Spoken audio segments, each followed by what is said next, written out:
we are going to become gods. Period. If you don't like it, get off. You don't have to contribute. You don't have to participate. And if you're going to interfere with me becoming God, we'll have big trouble. Then we'll have warfare. The only way you can prevent me in this 50 or is to kill me. If you kill me, I'll kill you.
So I brought up this guy because his family remembers him doing something, and mentioning something about the Mandela effect months ago that he doesn't recall ever happening to him.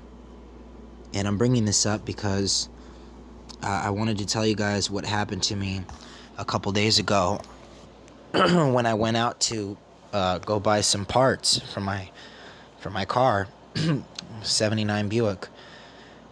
So I went to AutoZone, you guys, a couple days ago, and I've been going to this AutoZone for, I don't know, maybe 2 years, just buying stuff, buying things for the cars and fixing them up. And, you know, I'm into classic cars. And so, you know, I went there to go buy,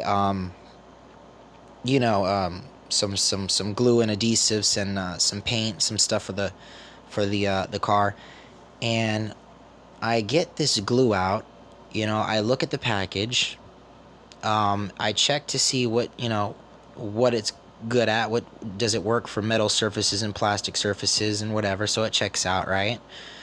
And the guy across the counter looks at me and he says, "Oh, please make sure you, buy that before you, grab the package and, open it."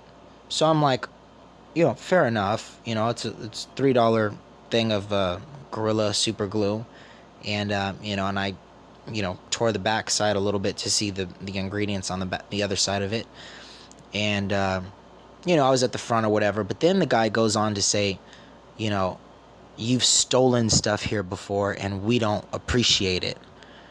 And then I'm like, First I'm like, I'm thinking about busting this motherfucker upside his head, is what I felt like doing. But then I was like, I was shocked because I've never seen this guy before. He's this Asian guy. I've never seen him. And I go there a lot. And but I did recognize some of the other people at the counter. And he was just, I said, "Excuse me?"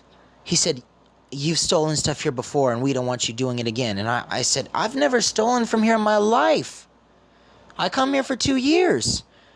And I bought, and I had hundreds of dollars in my pocket. I just got paid. I spend tons of money there, and I buy lots of things there.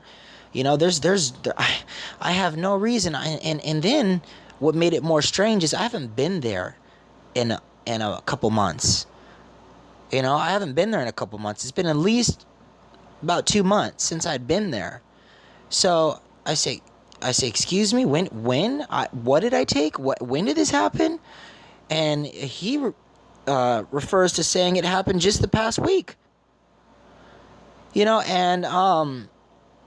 I said, "What did I take now?" And he really didn't say anything. He just said, "You went inside here, went to the restroom, and when you came out, there was a bunch of empty packages." Okay? And I'm like,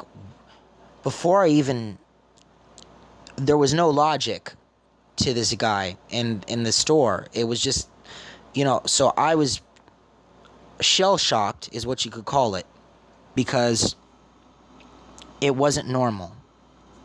The look in his face and everything, obviously the guy didn't want to go out and start fighting, but he was adamant enough to get up there and try to get me going. He even went so far as to say, at least we're decent human beings. So I'm really like, this is really getting shoved down me, and I'm sitting there thinking like, God, I haven't even been here in 2 months, and I've been buying here for 2 years. I'm an excellent customer. I spend lots of money here. I would never. And then when he passes me to the manager. I say, "I want to speak to the manager right now because I don't appreciate you saying I'm stealing." And so then he passes me the guy next to him. Of course, you guys all know how that goes when you ask to speak with the manager. They never give you the manager. They just say, "We are the manager." And so he passes me to this guy, and he says, "Well, I'm the manager here right now." And he goes, "Yes, you were stealing here." Just straight out, and said, I still am shell-shocked. Now, I'm double shell-shocked. And then the guy goes, "You were stealing lights." And I don't know what to tell you guys about this, because it's a bizarre phenomenon that's been happening to me. And one of the commenters on my page knows I've been messaging him back and forth throughout this time. And the lights, the guy starts yelling at me, "You stole the lights, the lights, the lights." And I'm like, how could I have hundreds of dollars? It just doesn't add up. I'm a 30-year-old man. I make my own money. The lights couldn't have been more than $15 or $20. Maybe they were more. I don't know.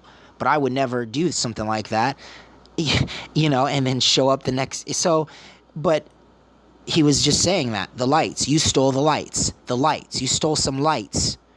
And the past 2 months, people everywhere I go have been asking me to turn off the lights. Like I'm dead serious. It's like I'm living with a bunch of Count Dracula vampires or something. They just walk right up to me, right up to the people I'm talking to, and just, "Excuse me, sir, can you turn off those lights? It gives me a headache."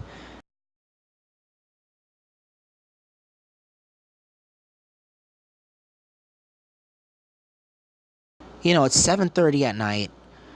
The lights aren't dimmer. They're not brights, and they're not flashing at them, and they just come out of the coffee shop and just, "Excuse me, I need you to turn off those lights." Another guy walked by, my cell phone flashed the camera light on accident. It was a bright flash. It flashed a guy not close, nowhere close. The guy must have been at least 20 feet away, and got out of his car in the parking alley and was like ready to fight me. And was just like, "Hey man, did you flash that light on me? Keep those lights off me."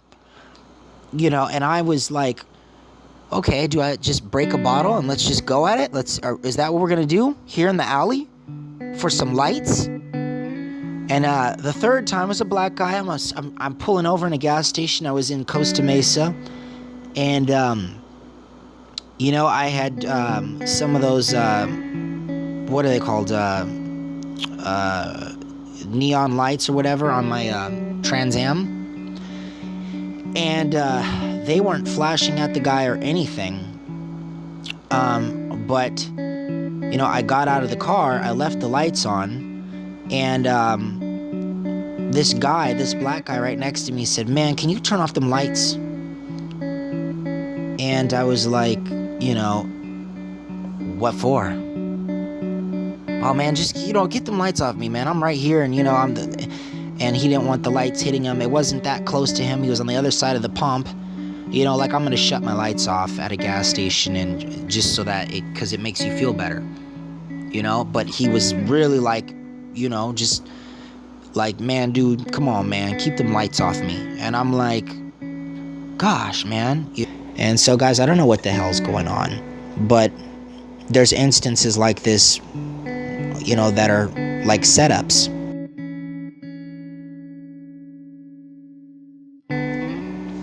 I had another instance like this like 3 months ago. I've told some people about it.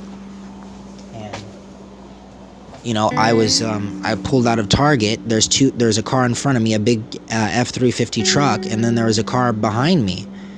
And we're driving, and I thought, well, this is strange. We're on a main street road. It's just us. There's a big truck in front of me, a white car behind me. Why doesn't the white car pull ahead of me?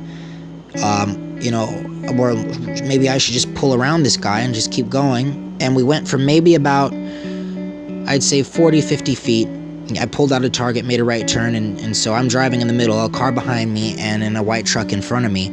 And the white truck in front of me, after about, like I said, 30 feet after leaving the Target, it pulls out of the way really fast, like a swerve, but it doesn't honk or do anything. It just was really quick reaction, just swerve and turn, and then, it swerves and turns, and then all of a sudden, there's this guy lying down belly flat on the pavement, and I would have hit him. I had to swerve out of the way, but then I'm like, the fuck is your problem? The truck in front of me didn't even honk. And I'm like, it's like he could have,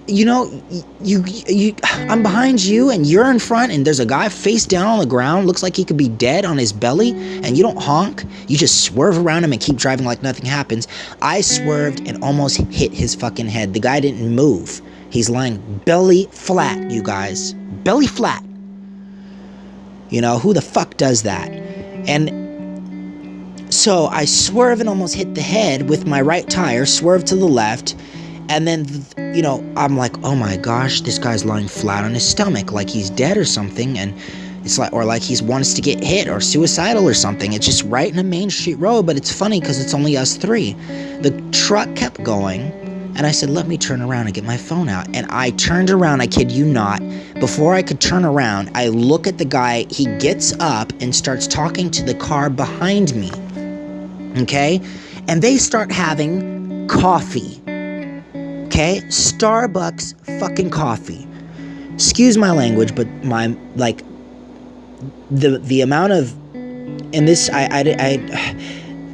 the understanding of what happened. And, I couldn't believe it. I did the full U-turn, went back, and just went maybe 10 feet away from him, right in front where the white car that was behind me, and was just staring at him like, yeah, I'm right here. You tried to commit suicide or something, but what the hell are you doing now? Standing on the sidewalk, talking to the car behind me, having coffee and laughing, and just having a good time. And you saw that the guy, I know he saw everything that happened, both of them. And so when I pulled 10 feet next to them, looking dead at him, I'm thinking, you're going to look at me and acknowledge what just happened? Or are you just going to sit there, drink fucking coffee, and act like there's nothing that just happened, and everything's fine? And it was Twilight Zone.